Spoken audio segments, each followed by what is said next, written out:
She said she earns more, so she makes the rules. Fine. I agree. The rain hammered my pickup truck like bullets on tin, each drop exploding against the windshield in a rhythm that matched my heartbeat. I sat in my own driveway at midnight, engine off, listening to the muffled voices seeping through the walls of what used to be our home. 23 years of marriage, and I was afraid to walk through my own front door. "Face it, Dad," my daughter Amelia's voice cut through the storm like a knife. "Mom's done being your doormat. She needs a man who can keep up with her success. Uncle Jared does. You don't." Uncle Jared, my best friend since high school, my business partner, my wife's new favorite person.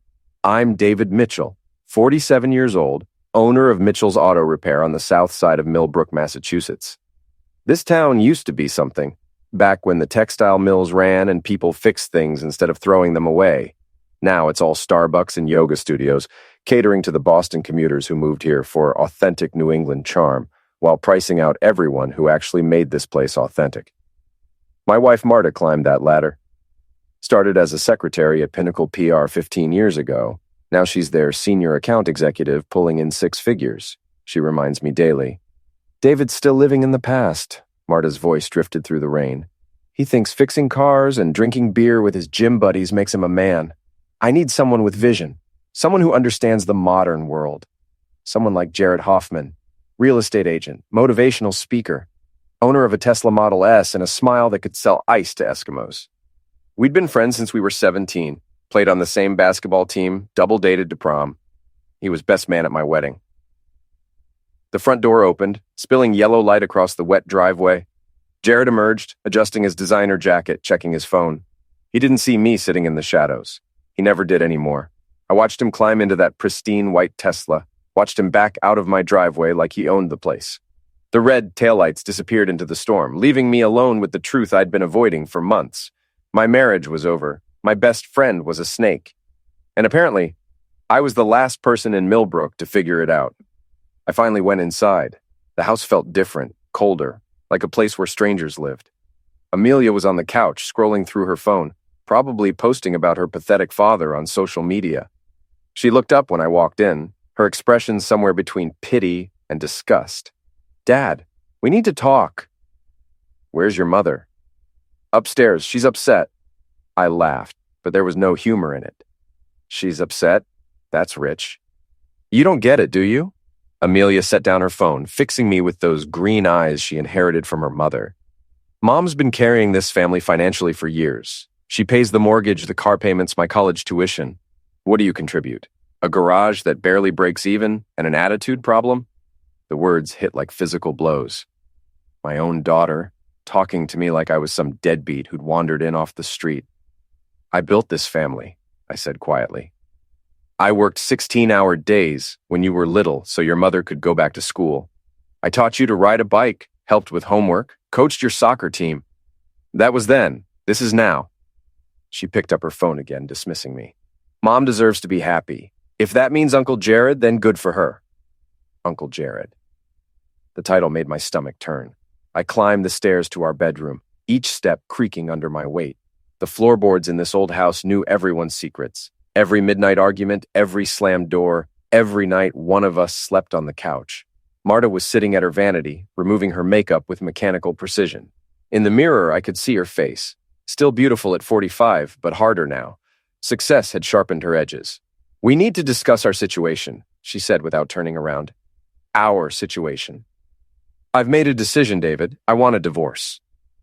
The words should have surprised me, but they didn't. I'd been expecting them for months, watching our marriage die by degrees. "And Jared?" She finally turned around, meeting my eyes for the first time in weeks. "Jared understands my ambitions. He supports my career instead of resenting it." "I never resented your career." "Didn't you? Every time I worked late, every time I traveled for business, every time I earned a promotion, you acted like I was betraying you somehow." Maybe she was right. Maybe I had resented watching her soar while I stayed grounded, fixing other people's broken things while my own life fell apart. "So, what now?" I asked. "I'll file papers next week. We'll sell the house, split the assets. You can keep the garage." How generous. I could keep the business that barely paid its own rent. "And Jared? What about him?" "How long?" She turned back to the mirror. Does it matter? It did matter. It mattered that my best friend had been sleeping with my wife. It mattered that my daughter thought I was a failure. It mattered that everyone in this town would be talking about David Mitchell, the mechanic who couldn't even keep his own life running smoothly. She said, "I earn more, so I make the rules," I muttered. What? Nothing. I smiled, and something cold settled in my chest. You're absolutely right, Marta. You do earn more, so you should make the rules. She looked confused, like she'd been expecting a fight and got agreement instead.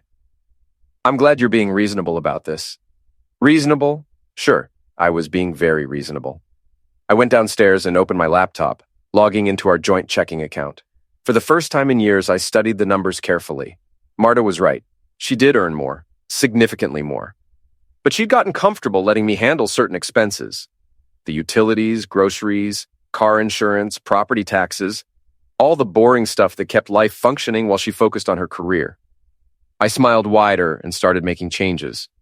The next morning, I woke up before dawn and drove to Flanagan's Gym, the only place in Millbrook that still felt like home. The building used to be a textile warehouse, all exposed brick and high ceilings converted into a boxing gym in the 70s. It smelled like sweat, leather, and honest work. Frankie Flanagan was already there, wrapping his hands for his morning workout. At 55, he was still built like a fire hydrant, all muscle and scar tissue. He'd been my trainer when I was young and stupid enough to think I could make money with my fists. Now he was just my friend, maybe the only real one I had left. You look like heck, Davy. Feel worse. I grabbed a pair of gloves from the rack. Marta wants a divorce. About time. Woman's been treating you like a servant for years. I started hitting the heavy bag, letting the rhythm clear my head. Left jab, right cross, left hook, the same combinations Frankie had drilled into me 30 years ago. It's not just the divorce, I said between punches. It's Jared. Frankie stopped wrapping his hands. Jared Hoffman? Your buddy Jared? Caught them together last night. Well, not together, but close enough. Son of a witch. Frankie's face darkened. How long? Don't know. Don't care. That was a lie. I cared very much. Point is, everyone thinks I'm the loser in this situation. Failed husband, failed businessman, failed man. You're not a failure, Davy. You're just playing by different rules than they are. I stopped punching and looked at him. What do you mean? You still believe in loyalty, friendship, keeping your word? They believe in getting ahead, no matter who gets stepped on. Frankie came over and held the bag steady. Question is, you want to keep playing by your rules or start playing by theirs? I don't know how to play by their rules. Sure you do. You just never wanted to before. His eyes glinted with something that might have been mischief. But if you're going to play dirty, you better be smarter than they are. Don't get mad. Get creative. I thought about that while I showered and changed. Get creative. What did that mean exactly? I got my first taste when I arrived at the garage and found Jared waiting for me, leaning against his Tesla like he owned the place. He was wearing a $1,000 suit and a concerned expression that probably looked sincere to people who didn't know him as well as I did. Dave, buddy, we need to talk. Do we? Look, I know this is awkward. Awkward? I unlocked the garage door and flipped on the lights. My best friend is screwing my wife and you think it's awkward? His face flushed. It's not like that. What's it like then? Marta and we connected. We understand each other. It wasn't planned. It just happened. Things just happen, huh? I walked over to my toolbox and selected a wrench, testing its weight. Like you just happened to be at my house at midnight. Just happened to be comforting my wife while she complains about what a disappointment I am. Dave, you're my oldest friend. Friends don't do this, Jared. I set the wrench down carefully. Friends don't smile at your barbecues and shake your hand while they're planning to steal your wife. I'm not stealing anyone. Marta makes her own choices. Right, and she chose you. I studied his face, looking for some trace of guilt or shame. Found nothing but self-justification. Tell me something, buddy. When did you decide I wasn't worth your loyalty anymore? Was it when Marta got promoted? When she started making real money? Or was it just when you realized you could get away with it? This isn't about money. Everything's about money with you, Jared. It always has been. I opened the cash register and pulled out a $20 bill. Here, for gas. Wouldn't want you to waste your own money driving over to console my wife. He stared at the 20 like it was a snake. I don't need your money. No, you need my wife. Much more valuable, right? He turned to leave, then stopped. For what it's worth, I'm sorry it worked out this way. No, you're not. You're sorry you got caught. After he left, I sat in my office and made a list. Not a revenge list. I'm not that kind of person. Just a practical assessment of my situation. Assets: a failing garage, a 20-year-old pickup truck, and about $15,000 in savings. Liabilities: a wife who wanted to divorce me, a daughter who was ashamed of me, a son who barely spoke to me, and a best friend who'd betrayed me. Advantages: 23 years of marriage meant I knew all of Marta's habits, fears, and weaknesses. 15 years of friendship meant I knew all of Jared's secrets, insecurities, and pressure points. Most importantly, they both underestimated me. They saw David Mitchell, the grease monkey, the blue-collar guy who fixed their cars and stayed in his lane. They didn't see David Mitchell, the strategist, the guy who'd built a business from nothing and kept it running through 2 recessions. They wanted to play by different rules? Fine. I was a quick learner. I started with something simple. I called the electric company and had the service transferred entirely to Marta's name. Then the gas company, then the water department, then the garbage pickup, the lawn service, and the snow removal company. Since Marta earned more and made the rules, she could handle the household expenses. I was just being reasonable, like she'd asked. Next, I called our car insurance company and removed myself from Marta's policy. Her BMW was now her responsibility entirely. Same with Amelia's car, the one I'd been paying for since she turned 16. By noon, I'd shifted about $2,000 in monthly expenses from my name to hers. She wanted independence? She could have it. My phone rang around 2 o'clock. Marta: David, what the heck are you doing? Following your rules, you earn more, you make the decisions, so you can handle the bills too. This is childish. This is practical. Why should I pay for a house I'm moving out of? Why should I insure cars I don't drive? Silence on the other end. I could practically hear her calculating the numbers. We'll discuss this tonight. Nothing to discuss. You wanted to be in charge, now you are. I hung up and went back to work, humming for the first time in months. That evening, I came home to find Marta pacing the kitchen like a caged animal. She'd changed from her power suit into jeans and a sweater, but she still radiated tension. We need to talk about money. Sure. How much do you need? She stopped pacing. What? You said you earn more and make the rules, so make them. Decide what you want to pay for and what you don't. It's your choice. David, be serious. We have joint responsibilities. Had. Past tense. I opened the refrigerator and grabbed a beer. You filed for divorce, remember? That ends the joint part. The divorce isn't final, but your decision is. You want out, you want Jared, you want to be independent. I'm helping you achieve your goals. She sat down at the kitchen table, and for the first time in months, she looked uncertain. I can't afford all the household expenses on my own. Sure you can. You make 6 figures, remember? You're successful, ambitious, modern. This should be easy for someone with your vision. Don't be sarcastic. I'm not being sarcastic. I'm being supportive. I sat across from her, studying her face. Unless you were exaggerating about your success, about how much more you earn than me? Her jaw tightened. I wasn't exaggerating. Then what's the problem? The problem, I knew, was that Marta had gotten comfortable living above her means. The big house, the luxury car, the private college for Amelia, the country club membership, it all looked impressive, but it required 2 incomes to sustain. She made good money, but not good enough to fund the lifestyle she'd built her identity around. Fine, she said finally. I'll handle the expenses, but I want you out of this house by the end of the month.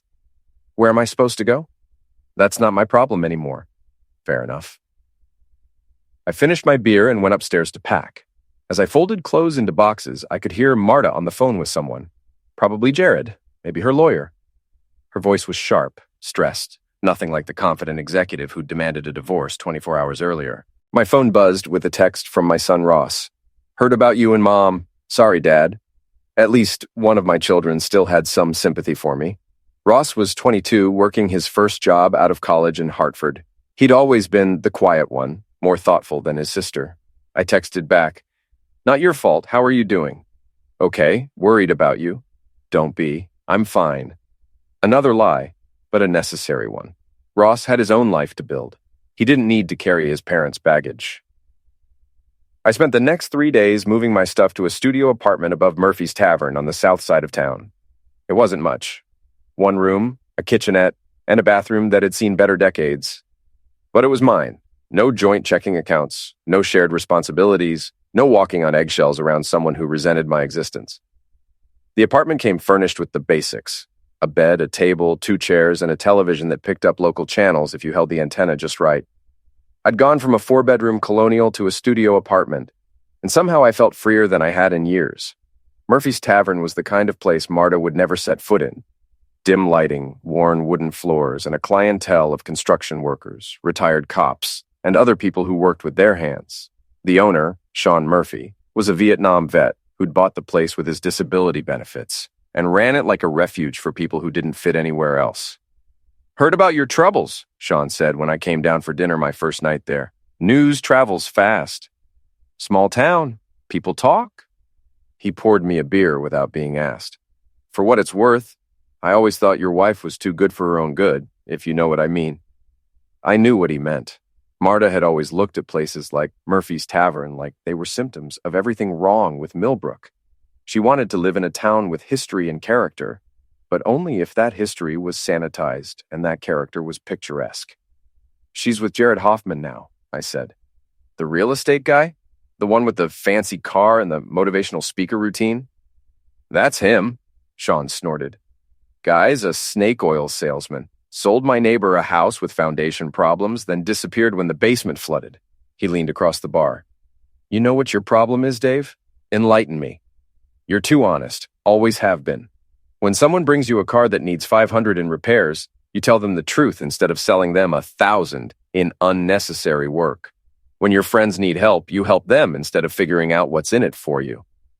And that's a problem? It is when you're dealing with people who don't play by the same rules." Sean straightened up, wiping down glasses. "Sometimes being the good guy just makes you the sucker. I thought about that while I ate my burger and watched the Red Sox lose another game. Was I the good guy or the sucker? Maybe there wasn't a difference anymore." My phone rang around 9 o'clock. "Marta, David, we have a problem." "We?" "The mortgage payment bounced. The bank called today." I almost smiled. "That's unfortunate. You know I don't have access to the account the automatic payment comes from. So set up a new automatic payment from your account. I can't cover the full mortgage on my own. Then sell the house." Silence. Long enough that I wondered if she'd hung up. "David, please, can we work something out?" "What kind of something?" "You cover half the mortgage until the house sells. I'll pay you back from my share of the proceeds." "And why would I do that?" Because we were married for 23 years. Because that has to count for something." It was the first time she'd sounded vulnerable since this whole mess started. The first time she'd acknowledged that our marriage had been worth something, even if it was ending. "I'll think about it," I said. "Thank you." But I'd already decided. She wanted independence. She could have it. She wanted to make the rules. She could live with the consequences. I wasn't going to be her safety net anymore. The next morning, I got a call from Tom Bradley, my oldest friend after Jared. Tom owned a small construction company and had been part of our circle since high school. We'd been through divorces, deaths, job losses, and everything else life throws at middle-aged men. "Dave, we need to talk." "About what?" "About you being an a-hole to your wife." That stopped me cold. "Excuse me?" "Marta called Linda last night, crying. Said you're trying to force her into bankruptcy." Linda was Tom's wife, part of the social group that revolved around couples' dinners and backyard barbecues. The same group that had welcomed Jared as my replacement without missing a beat. "I'm not forcing her into anything. I'm just not paying her bills anymore." "Same thing, isn't it? Look, I get that you're hurt. Do you? Do you really get it, Tom? But taking it out on her financially is pretty low, even for a divorce. Even for a divorce. Like I was the problem here. Like I was the one who'd broken our marriage vows. Let me ask you something, Tom. When did you know?" "Know what?" "About Marta and Jared." Another silence, longer this time. "Dave, how long have you known that my best friend was sleeping with my wife?" "It's not that simple." "It's exactly that simple." "How long?" "A few months, but it wasn't my place to say anything." "A few months." My friends had known for months that I was being betrayed, and nobody had thought to mention it. They'd sat at my dinner table, drank my beer, and watched me play the fool. Not your place, I repeated. Look, marriages are complicated. We didn't want to get involved in something that might work itself out, right? Much easier to just wait and see which side wins than support the winner. That's not fair. Fair? I laughed, and it sounded bitter even to me. You want to talk about fair, Tom? Fair would have been someone telling me my wife was cheating. Fair would have been my friends having my back instead of protecting my wife's reputation. Fair would have been Jared keeping his hands off my marriage. Jared's our friend too. No, he's not. Not anymore. And apparently, neither are you. I hung up and sat in my truck outside the garage, trying to process what had just happened. It wasn't just Marta and Jared. It was the whole social circle and the entire network of relationships I'd thought were based on friendship and loyalty. They'd all known. They'd all chosen sides. And they'd all chosen the side with money and success over the side with loyalty and honesty. Fine. If that's how they wanted to play it, I could adapt. I started the truck and drove to the country club where Tom's construction company was renovating the pro shop. I found him directing a crew installing new windows, looking every inch the successful small business owner in his clean work clothes and company polo shirt. Tom, we need to finish our conversation. He saw something in my face that made him step away from his crew. Dave, calm down. I am calm. I'm very calm. I kept my voice level, reasonable. I just want to understand the rules of our friendship. What rules? The ones where you protect my wife's affair but lecture me about being an a-hole. The ones where Jared gets to keep his place in the group after betraying me. The ones where I'm supposed to smile and pretend everything's fine while everyone talks about poor Marta and her unreasonable husband. Tom's face reddened. Nobody's talking about you. Bees. This is Millbrook, Tom. Everyone's talking about me. The question is what they're saying. I stepped closer. Are they saying David Mitchell got screwed over by his wife and best friend? Or are they saying David Mitchell is a bitter loser who can't handle his wife's success? Dave, you're being paranoid. Am I? Then prove it. Next time you and Linda have one of your dinner parties, invite me. Not me and Marta, just me. See how that goes over with the group. He couldn't meet my eyes. It's complicated. No, it's not. It's simple. You picked a side, and it wasn't mine. I turned to walk away, then stopped. By the way, Tom, you might want to double-check those window measurements. The one on the left looks about an inch too narrow. I left him standing there and drove back to Murphy's Tavern. Sean was behind the bar reading a newspaper and listening to talk radio. You look like you need a drink. It's 11 in the morning. So, you're self-employed and it's Friday somewhere. He had a point. I ordered a beer and told him about my conversation with Tom. Friends are like fair-weather fans, Sean said when I finished. They cheer when you're winning and find other teams when you start losing. I'm not losing. Aren't you? Wife's leaving you, friends are abandoning you, living in a studio apartment above a bar. He shrugged. Looks like losing from here. He was right, and that pissed me off more than anything else. By every measure that mattered to people like Marta and Tom and Jared, I was losing. I was the cautionary tale, the guy who couldn't adapt to the modern world. But maybe Sean and Frankie were right. Maybe I'd been playing by the wrong rules all along. Sean, you ever hear the saying, don't get mad, get even? Sure. What if getting even meant getting creative? He looked at me with new interest. What kind of creative? I thought about Tom's construction crew, about the window that was an inch too narrow, about all the small details that could go wrong on a job site. The kind that teaches people there are consequences for their choices. Sean smiled for the first time since I'd known him. Now you're talking. I spent the weekend planning, not plotting, planning. There's a difference between revenge and consequences, between being vindictive and being strategic. I wasn't going to do anything illegal or dangerous. I was just going to stop being the good guy who made everyone else's life easier. Monday morning, I got a call from Jerry Kowalski, who owned the mobile station on Route 9. Jerry had been sending overflow work to my garage for years. Mostly the jobs he didn't want to deal with, but steady money nonetheless. Dave, I got a problem. Customer brought in a BMW with transmission trouble. It's complicated work, and you know I don't have the equipment for foreign cars. What year BMW? 2019, silver 535i, Marta's car. I'd worked on it before. Routine maintenance, nothing major. German engineering was reliable, but when it broke expensively. Tell you what, Jerry. I'm booked solid for the next 2 weeks. Try Hoffman's import service over in Westfield. Hoffman's? That place is twice as expensive as you. Yeah, but they specialize in luxury cars.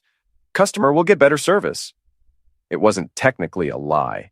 Hoffman's did specialize in imports, and they would provide service. Overpriced, unnecessary service, but service nonetheless.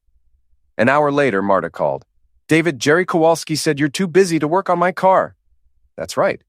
Since when are you too busy for a transmission repair? Since I started focusing on customers who pay their bills on time. I always pay my bills. Do you? Because I seem to remember a few late payments over the years. Credit cards maxed out, checking account overdrafts, that sort of thing. She was quiet for a moment.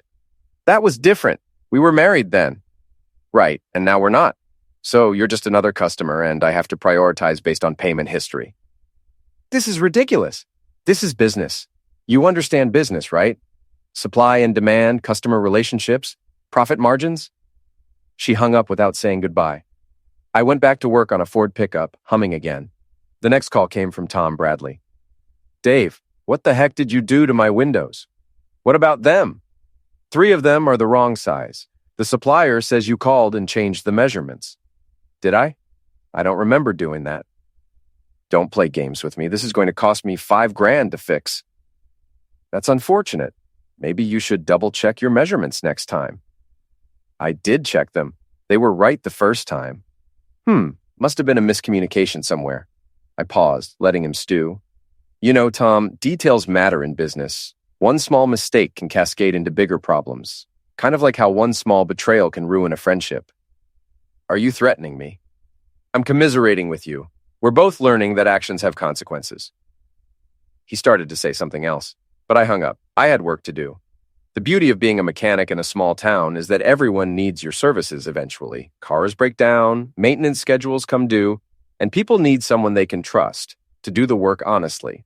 The problem is that trust is a two-way street, and when people break that trust, well, they might find that their reliable mechanic is suddenly too busy to help them. Over the next week, I got calls from Linda Bradley, brake pads, Mike Sullivan, oil change, and Janet Morrison, inspection sticker. All members of the social circle that had known about Marta's affair and chosen to protect her instead of me. I was too busy for all of them. Booked solid. Maybe next month. Try Peterson's Auto on Main Street, I told each of them. They're more expensive, but they do good work. Peterson's was more expensive, about 30% higher than my rates. They also had a reputation for finding problems that didn't exist and recommending services that weren't necessary. But they were convenient, and they accepted credit cards. So the country club crowd loved them. By Thursday, word was getting around that Dave Mitchell had become unreliable. People were talking about how success had gone to Marta's head and failure had made me bitter. The narrative was writing itself exactly the way I'd expected. That's when Jared made his mistake. He showed up at the garage Thursday afternoon, driving his Tesla like it was a throne room on wheels. He'd dressed down for the occasion, khakis and a polo shirt instead of his usual suit, but he still looked like he was slumming it. Dave, we need to clear the air. Do we? This thing between us is affecting other people. Tom Bradley, the Sullivans, Linda Morrison. They're all having to drive to Westfield for car repairs because you're being stubborn. I'm not being stubborn. I'm being selective. Same thing. He leaned against his car, trying to look casual. Look, I get that you're angry. Do you? But taking it out on innocent people isn't solving anything. Innocent people. That was rich. Tell me something, Jared. When you decided to pursue my wife, did you think about the innocent people who might get hurt? His face flushed. It wasn't like that. What was it like? Walk me through your thought process. At what point did you decide that 25 years of friendship was worth less than getting into Marta's pants? Jesus, Dave. Was it when she got promoted, when she started making real money? Or was it just when you realized she was vulnerable and I was too stupid to notice? He pushed off from his car, standing up straight. You want to know the truth? Fine. Marta came to me. She was unhappy, feeling trapped, and she needed someone who understood her ambitions. So you understood her right into bed. It wasn't about love, bees. It was about connection. About finding someone who shared her vision for the future instead of trying to drag her back into the past. Her vision for the future. Right. I walked over to his Tesla, admiring the pristine white paint job. Nice car, by the way. Must have cost what, 80 grand? 75? Good investment. Really shows people you're successful, forward-thinking, environmentally conscious. I ran my finger along the hood, checking for scratches. Of course, electric cars are complicated. Lots of computer systems, specialized parts. When they break down expensive. What's your point? No point, just making conversation. I smiled at him. You should probably get it serviced regularly. Preventive maintenance is cheaper than emergency repairs. Something in my tone made him nervous. Dave, if you're thinking about doing something to my car, why would I do that? We're old friends, right? I'd never sabotage a friend's car. We are old friends. That's what I'm trying to tell you. No, Jared, we were old friends. Past tense. I stepped closer, lowering my voice. Friends don't steal each other's wives. Friends don't lie to each other for months. Friends don't show up at each other's garages and lecture them about being stubborn. I never lied to you. You lied every time you shook my hand. Every time you came to my house for dinner. Every time you asked how I was doing while you were planning to destroy my marriage. He started to respond, then stopped. Maybe he finally understood that there was nothing he could say that would fix this. So what now? He asked. Now you leave, you drive your fancy car back to your fancy office, and you stay away from me. And if I don't, I smiled wider, then you'll find out what happens when you push a man who has nothing left to lose. He got back in his Tesla and drove away, but not before I saw his hands shaking on the steering wheel. Good. Let him be nervous, let him wonder what I was planning. The truth was, I wasn't planning anything specific. I didn't need to. Jared would do most of the work himself, making mistakes, second-guessing every interaction, jumping at shadows. Paranoia was a powerful tool when deployed correctly. That evening, I was having dinner at Murphy's Tavern when Sean brought me a beer I hadn't ordered. From the lady at table 6, he said. I looked over and saw a woman I didn't recognize. Mid-40s, auburn hair, wearing jeans and a sweater that suggested money without flaunting it. She raised her glass in a small toast. Friend of yours? Sean asked. Never seen her before. She's been asking about you, says she knows your wife. That was interesting. I walked over to her table. I'm David Mitchell. Sarah Chen. I work with Marta at Pinnacle PR. I'd heard the name, but never met her.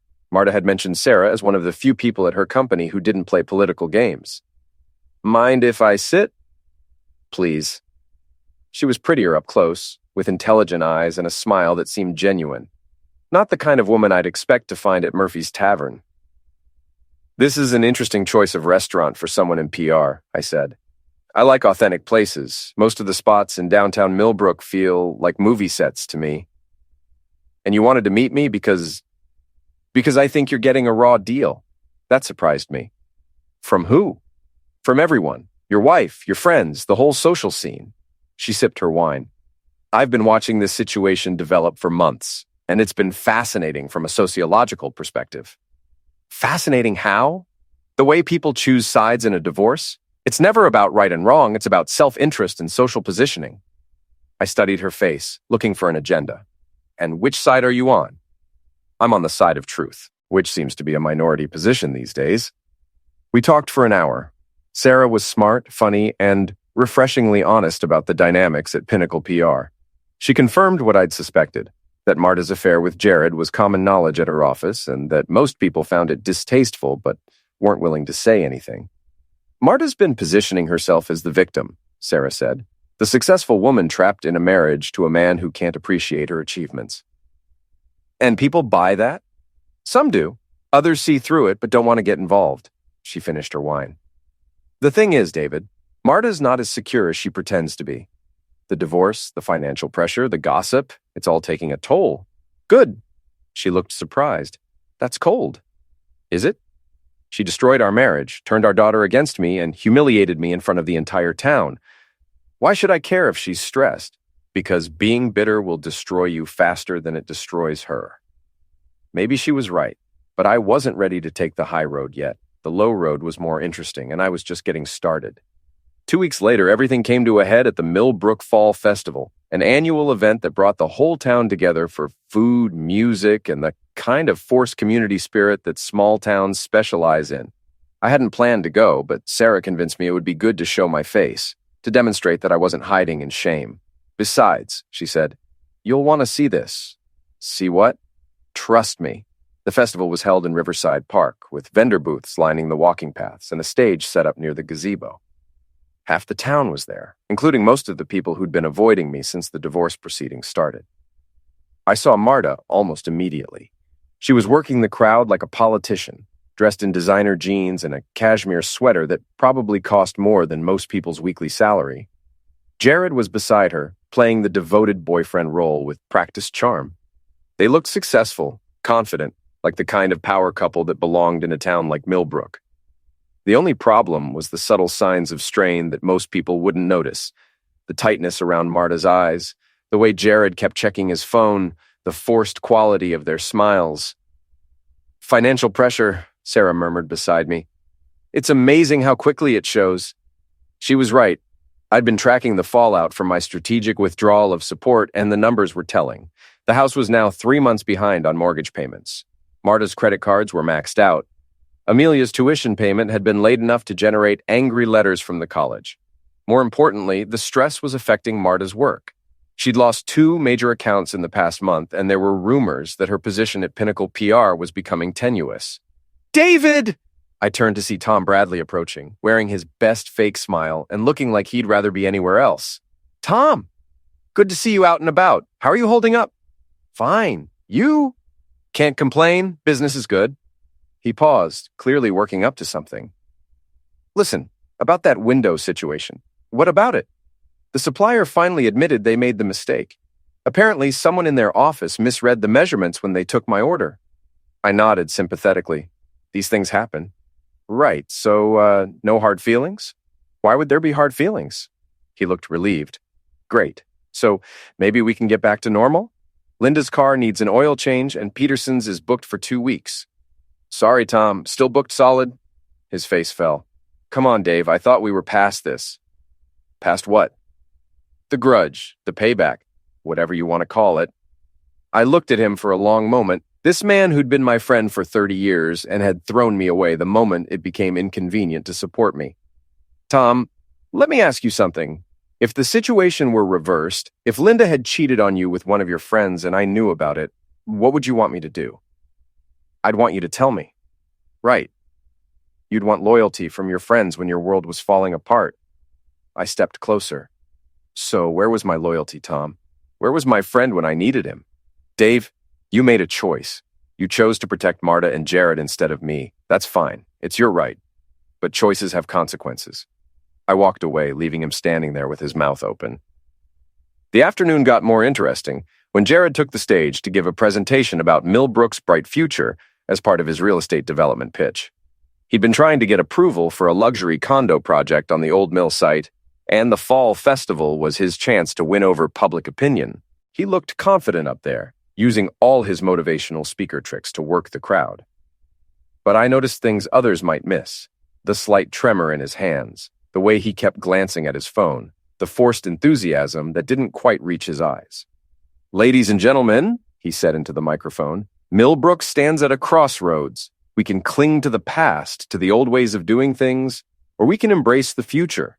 We can build something new and exciting that will attract young families and successful professionals to our community." There was polite applause, but I could sense the crowd's ambivalence. A lot of people in Millbrook were suspicious of development, especially the kind that would price out longtime residents. "The Mill Creek Commons project represents everything our town can become," Jared continued. "Luxury condominiums with river views, high-end retail spaces, and modern amenities that will put Millbrook on the map." More polite applause, but thinner this time. That's when Sarah stepped forward. She'd positioned herself near the front of the crowd, and when she raised her hand, Jared had no choice but to acknowledge her. "Yes, you have a question?" "Several, actually. Sarah Chen, Pinnacle PR." She smiled pleasantly. "I'm curious about the financing for this project. The initial investment is what, $40 million? Jared's smile flickered. "The exact numbers are still being finalized. Because according to public records, you've been having trouble securing commitments from investors. In fact, didn't Berkshire Development pull out last month?" The crowd was paying attention now. Jared's face was reddening, but he tried to maintain his composure. "There are always adjustments in a project of this scope. What about the environmental impact study, the one that found potential contamination from the old textile operations?" "That's being addressed." "By whom?" because the EPA hasn't signed off on any remediation plan. Jared was losing control of the presentation, and everyone could see it. Miss Chen, I'm not sure what your agenda is here. My agenda is transparency. The people of Millbrook deserve to know the facts before they support a project that could saddle the town with debt and environmental liability. The crowd was murmuring now, and not in a good way for Jared. He tried to regain control, but Sarah had done her homework. Every question she asked exposed another weakness in his proposal, another corner he'd cut, or problem he'd glossed over. By the time she finished, Jared looked like a man who'd been run over by a truck. The crowd dispersed without the enthusiastic support he'd been hoping for, and I could see him scanning the faces around him, looking for allies and finding mostly skepticism. Nicely done, I told Sarah as we walked away from the stage. I hate seeing people get conned by smooth talkers. Is that what this was about? Consumer protection? She smiled. Partly, but mostly it was about showing everyone that Jared Hoffman isn't as successful as he pretends to be. I was beginning to understand that Sarah was more than just a concerned observer. She had her own agenda, and it aligned nicely with mine. Why are you helping me? Because I like underdogs, and because Marta has been taking credit for my work at the office while she's been distracted by her personal drama. Ah, there it was. This wasn't just about justice or truth. It was about office politics and professional rivalry. Sarah had her own scores to settle. What else do you know about Jared's business? Enough to know he's been cutting corners for years. The Mill Creek project is just the latest example. She looked thoughtful. Did you know he's been using the same contractor for all his developments? A company called Bradley Construction? Tom's company, of course.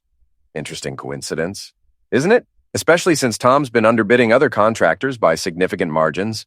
Makes you wonder how he's managing to stay profitable. I was beginning to see the bigger picture. Jared and Tom had been working together, probably cutting corners on materials and labor to maximize profits. The window mistake at the country club was just the tip of the iceberg. Sarah, how would you feel about doing a little more digging? What kind of digging? The kind that might expose some uncomfortable truths about our local business community. She grinned. I thought you'd never ask. We spent the next week investigating. Sarah used her PR connections to access public records and building permits. I used my mechanical knowledge to inspect some of Tom's recent construction projects. What we found was damning. Substandard materials, code violations, and a pattern of corner cutting that went back years. The country club renovation was just one example. Tom had been using inferior products and charging premium prices, all with Jared's knowledge and approval. More importantly, we found evidence that Jared's real estate empire was built on a foundation of debt and deception. The Mill Creek project wasn't his first failed development. It was just the latest in a series of increasingly desperate attempts to stay ahead of his creditors. He's been robbing Peter to pay Paul for months, Sarah explained as we reviewed the financial documents, using deposits from new investors to pay back old ones. That sounds illegal. It is. It's called a Ponzi scheme. And when it collapses, a lot of people are going to lose money. Including, I realized, some of the same people who'd abandoned me when my marriage fell apart. The country club crowd had been investing with Jared for years, attracted by his promises of guaranteed returns and insider opportunities. When do you think it'll collapse? Soon, maybe weeks, maybe months, but definitely soon. I felt a strange mixture of satisfaction and sadness. Satisfaction because the people who'd betrayed me were about to face consequences for their choices. Sadness because some innocent people would get hurt too. But that's how justice works sometimes. It's messy and imperfect, and it doesn't always distinguish between the guilty and the merely foolish. The end came faster than either of us expected. On a cold Tuesday morning in November, I was opening the garage when I saw police cars at Tom's construction site. By noon, the news was all over town. Bradley Construction was under investigation for fraud, and Tom had been arrested. By evening, the story had expanded to include Jared. The FBI had raided his office, and there were reports that multiple investors had filed complaints with the state attorney general. I was having dinner at Murphy's Tavern when Marta called. David, I need your help. With what? Jared's been arrested. The FBI seized his assets, including his car and bank accounts. That's unfortunate. They're saying he stole money from investors, that he's been running some kind of pyramid scheme. And you're surprised by this? I didn't know. He told me his business was legitimate. For the first time since this whole mess started, Marta sounded genuinely frightened. The confident executive was gone, replaced by a woman who was beginning to understand how badly she'd misjudged the situation. "What do you need from me, Marta?" "I can't afford the mortgage payments. The house is going into foreclosure." "So sell it." "I can't. The market's soft and I owe more than it's worth. That's what bankruptcy is for." "David, please. I know I hurt you, but we have 23 years of history. That has to count for something." It did count for something. It counted for 23 years of loyalty that she'd thrown away for a man who turned out to be a criminal. "I'll think about it," I said, and hung up. But I'd already decided. She'd made her choice when she chose Jared over me. Now she could live with the consequences. The final act came 2 weeks later, at the emergency town meeting called to discuss the fallout from the Bradley construction and Jared Hoffman scandals. The high school auditorium was packed with angry investors, worried homeowners, and curious townspeople. I sat in the back watching as the full scope of the damage became clear. Dozens of families had lost their life savings. The country club renovation would have to be redone from scratch. The Mill Creek project was dead, leaving the town with a half-demolished mill site and no money to clean it up. One by one, people stood up to tell their stories.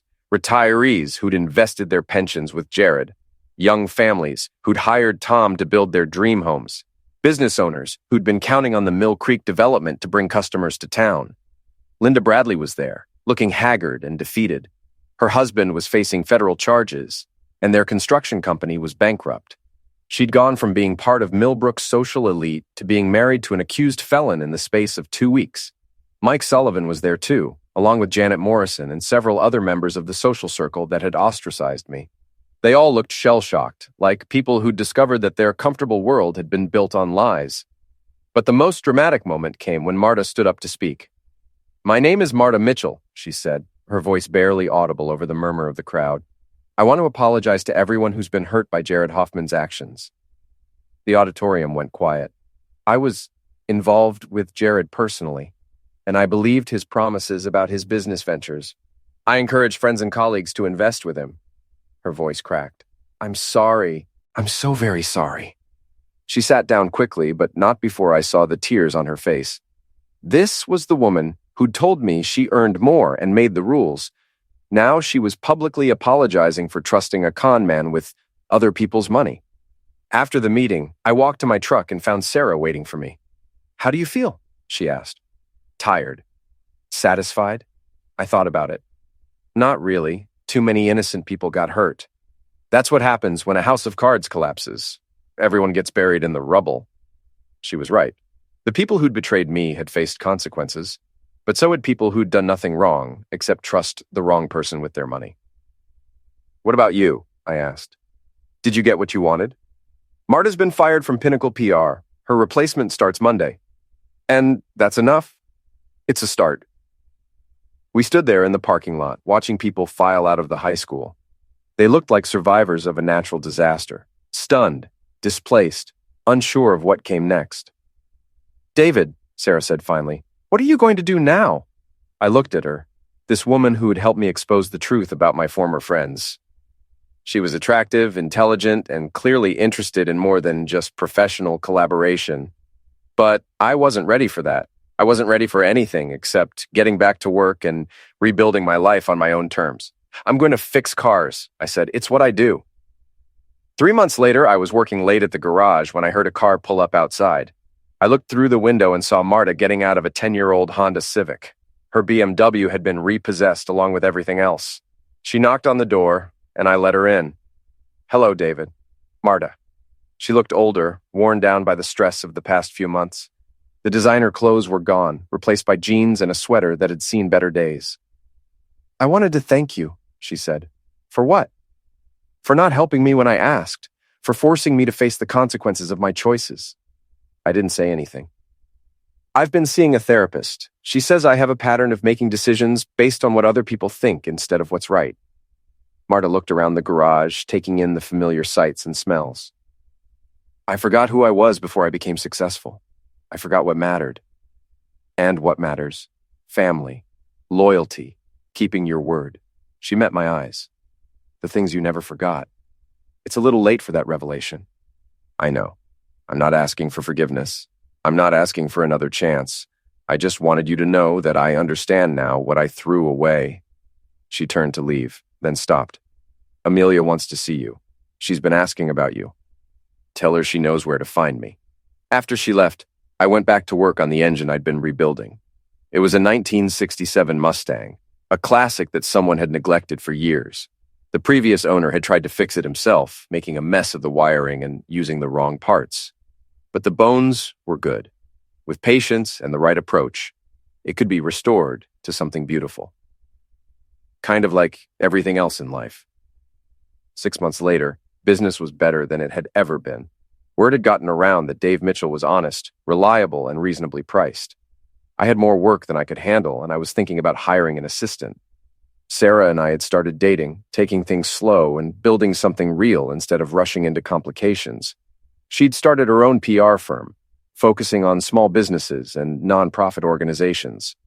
Amelia came by occasionally, usually when she needed money, but sometimes just to talk. She was starting to understand that success without integrity was just an expensive form of failure. Ross called every week, and we were rebuilding the relationship that had been damaged by years of family dysfunction. I never heard from Jared again. He pled guilty to fraud charges and was sentenced to 5 years in federal prison.